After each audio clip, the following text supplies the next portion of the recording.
I was invited to my sister's wedding, but my husband wasn't, and now I know why. I'm a 34-year-old woman, married to my husband Eric for about 5 years now. Everything's been great between us. And we've always been pretty involved with my family, especially my younger sister Alex, who's 30.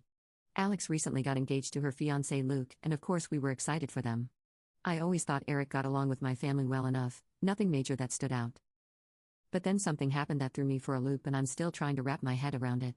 So a few weeks ago, I get this wedding invitation from Alex. I was honestly pumped.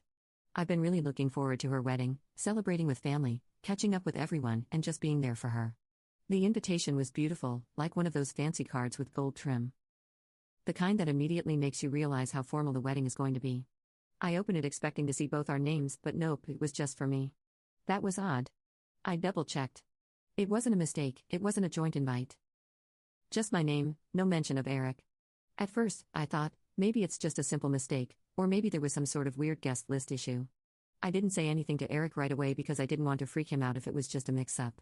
Instead, I decided to get to the bottom of it quietly. I called my dad figuring he'd know what's going on. My dad and I are pretty close, so I thought he'd be able to clear it up easily. But when I asked him about it, he seemed off. He hesitated for a second, like he was thinking about how to answer me. Then, he gave me this weird half-baked explanation about how Alex and Luke were trying to keep the guest list small, and that maybe they didn't have space for plus ones. I didn't like how he said it though, it was way too casual. Like he was trying to brush it off, and honestly, it didn't sit right with me. But at the time I just let it go. I told myself that maybe I was overthinking it and I'd deal with it later. I should have trusted my gut because later turned out to be a whole mess. Eventually, I had to tell Eric about the invitation. I didn't want to hide it from him, and I figured he'd notice something was up when I didn't bring it up. So I told him. He took it pretty hard, honestly, way more than I expected. He's always been really family-oriented, and we've gone to every family event together since we got married. So not being invited to Alex's wedding felt personal to him, like he was being left out deliberately, and I could tell he was hurt, even though he tried to play it off like he wasn't. I kept reassuring him that it was probably some kind of mistake, that I'd figure it out, but the more I thought about it, the more uncomfortable I got. I decided to text Alex casually like, "Hey girl, just got your invite." Wanted to check about Eric's, wasn't sure if his was separate or something. I didn't want to sound confrontational just in case it really was a mistake. But to my surprise, Alex didn't respond, which was weird because we talk all the time. A day or two passed with no word from her. I could feel this knot growing in my stomach. I tried not to make a big deal of it in front of Eric, but I knew something was off. The following weekend, we had this family barbecue at my cousin's place. I figured I'd see Alex there and maybe I could talk to her in person. At the very least, I was hoping someone would bring up the wedding so I could get a better sense of what was going on. During the barbecue, I overheard my cousin chatting with someone about Alex and Luke's guest list, how strict they were being about who they invited. I wasn't even really paying attention until someone else mentioned that everyone's significant others were invited except for Eric.